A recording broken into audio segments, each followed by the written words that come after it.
York Times columnist A.M. Rosenthal would write, "In World War II, Hitler had no executioners more willing, no ally more passionate than the fascists of Croatia. They are returning from 50 years ago from what should have been their eternal grave, the defeat of Nazi Germany." Adolf Hitler considered Yugoslavia to be an artificial creation of the hated Versailles Treaty, which ended World War I. To break it up, he set up a puppet state and enlarged Croatia, which also included Bosnia-Herzegovina. As its leader, he appointed the fanatical Croat Ustashi Ante Pavelić. Pavelić had helped plot the assassination of King Alexander, Yugoslavia's first constitutional monarch, in Marseille, France in 1934. And it was the Germans, the German Nazis, who picked out this dreadful Ustashi leader who had made quite clear that he favoured Hitler's solution to be applied, which Hitler's his final solution for the Jews he wanted to apply to the Serbs. He made no secret of it. Simon Wiesenthal, who tracked Ustashi fugitives for decades, along with other Nazi war criminals, told an interviewer, "I must admit I am obsessed by the criminal character of the Independent State of Croatia. Even the Germans were appalled by the crimes committed in it." How many men, women, and children died there? Hitler's special envoy to the Balkans, Hermann Neubacher, wrote, "Leaders of the Ustashi boast that they have slaughtered 1 million Orthodox Serbs. On the basis of official German reports, I estimate the number to be 750,000. Most of these Serbian civilians perished in the notorious Croatian death camp Jasenovac, which straddled the Sava River between Croatia and Bosnia. The extermination of Serbs, Jews, and Gypsies in Sarajevo was the task of top Muslim leaders who, with few exceptions, collaborated with Hitler and the Croatians. There was in occupied Bosnia, also under German patronage, a strong Muslim wing which was very anti-Western. It was represented internationally by the Mufti of Jerusalem. You heard of his viciously anti-Western views, and he was brought to Sarajevo and mobbed by enthusiastic crowds. After the war ended, Croatia and Bosnia were never denazified. Not only were there no apologies to the Serbs, Jews, and Gypsies, but attitudes remained frozen under the surface of Tito's official policy of socialist fraternity amongst peoples. Following the death of Yugoslavia's longtime leader, Tito, in 1980, right-wing émigré organizations took out an advertisement on the opinion page of the New York Times, stating that Yugoslavia would not survive, and offering a map which included all of Bosnia as part of Croatia. It was a map nearly identical to the Nazi-created Independent State of Croatia. By 1990, as communism was collapsing in Eastern Europe, Croatian separatists pinned their hopes on a former communist general named Franjo Tuđman, who had been jailed for excessive nationalism by Tito in the 1970s. You know, I met him very soon after he came out of communist jail, while Tito was still alive. He had then championed the racialist nationalist form of nationalism, and when he came out of prison, instead of doing what you would think a dissident would do and say, to hell with the communists, he said, oh, well, it has nothing to do with the regime. It's those horrible Serbs who are oppressing us, and the Serbs are responsible for everything, and the Serbs are guilty, and the Serbs have done it all. Tuđman received important help from outside of Croatia in his rise to power.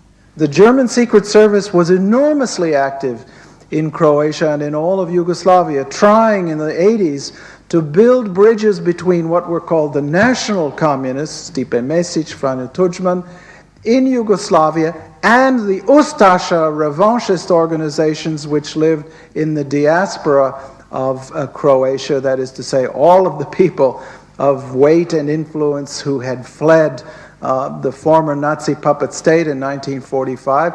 Tuđman found it useful to come to terms with them, and because he was running on this xenophobic platform, there was really no difficulty about it.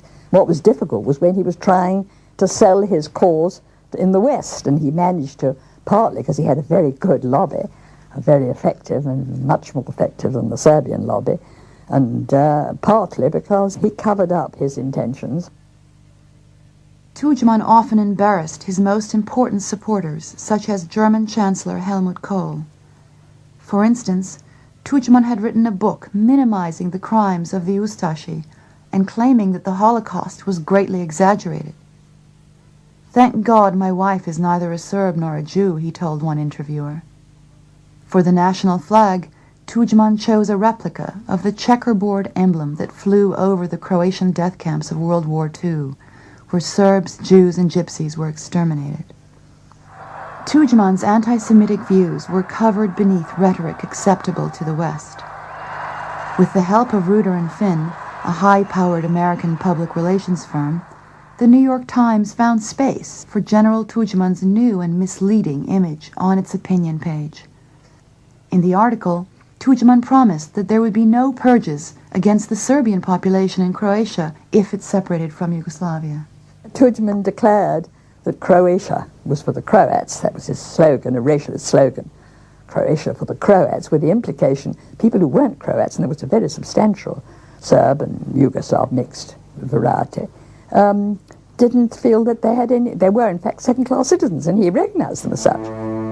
A full 6 months before fighting broke out, Serbs were purged from positions in government, news organizations, and the police. Their homes were dynamited in cities such as Zagreb, Zadar, and Dubrovnik.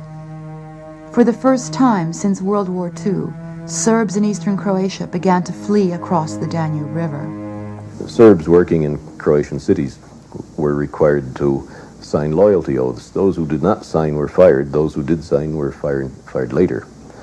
Serb homes, apartments, and businesses were attacked.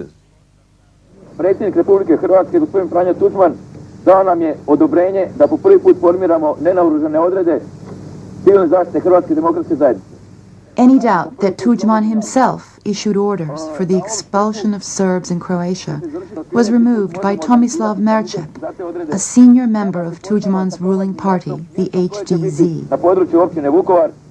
Merčep would later be identified by Croatian police reports as one of 2 Croatian leaders who directed death squads that murdered hundreds of Serbian civilians in eastern Slavonia around Vukovar and Osijek in the fall of 1991. He received little press coverage in the West, but Merčep was, in many ways, the spark that set the fire of war in Slavonia, a disputed region of Croatia where the Yugoslav war began. Merčep's co-leader of the Croatian death squads was Branimir Glavaš of Osijek. Unlike more discreet members of the ruling HDZ party, Glavaš made no secret of his identification with the World War II Croatian Ustashi as he welcomed returning Croatian prisoners of war.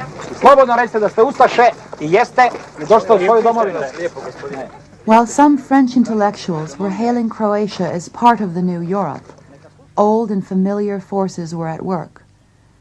Osijek became a magnet for neo-fascist groups fighting with Glavaš.